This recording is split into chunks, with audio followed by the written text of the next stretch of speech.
O eto ang tanong, paano mo daw masasabi kung swerte ka sa asawa mo? Kung swerte ka sa asawa mo lalaki? Una, hindi ka minumura. Ilan dito sa mga babaeng to na yung asawa nila pag nagagalit sa kanila, minumura agad sila. Minumura sila na umurahin sila, akala mo hindi sila partner o hindi sila asawa. Nakakala mo alipin sila. Every time na nagagalit yung asawa nilang lalaki, binagmumura agad sila. Swerte ka sa lalaki kung hindi ka minumura niyan. Lalo na kung may anak kayo tapos ayaw na ayaw niyang iparinig dun sa loob ng pamamahay na yun na may nagbumura sa loob ng bahay na yun. Na kahit anong galit sa iyo ni mister, o kahit anong galit sa iyo ng boyfriend mo, hindi ka mumurahin. Oo, magagalit siya. Oo, sasabihin niya yung rason bakit siya naiinis. Minsan mapipikon siya sa'yo dahil syempre babae tuyuin yan eh. Pero never kang mumurahin. Pangalawa, yung lalaking hindi ka sasaktan ng pisikal.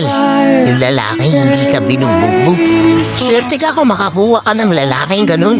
Kasi not all the time sa relasyon, yung akala natin, nakikita natin yung isang couple na masayang-masaya sila pero sa likod nun, mapapansin ka, yung babae minsan may mga pasa tapos sinasaktan na pala siya. Konting pagkakamali lang na nagawa ni Mrs. may pananakit na agad na kasunod. Tapos nakikita yun ng mga bata. Nakakala ng mga bata, okay lang yun.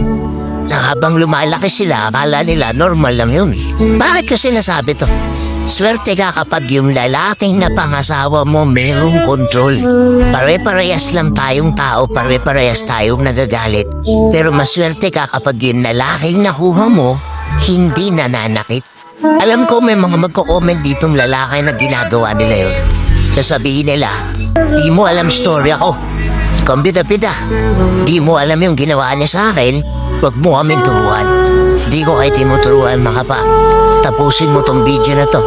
Ngayon, kapag nakahanap kayo ng ganitong klaseng lalaki, huwag niyong abusuhin. Hindi porket hindi nila ginagawa sa inyo yung mga ganong bagay, gagawin niyo yun sa kanila. Namumura-murahin mo sila, iti-take advantage niyo porket hindi nila yun sa inyo ginagawa. Kayo naman yung tataranta to, kayo naman yung gagawa ng paggaguhan kasi ang nasa isip nyo, hindi naman kayo sasaktan eh. Hindi naman kaya magalit sa akin yan eh. Kaya kahit magkamali ako, okay lang.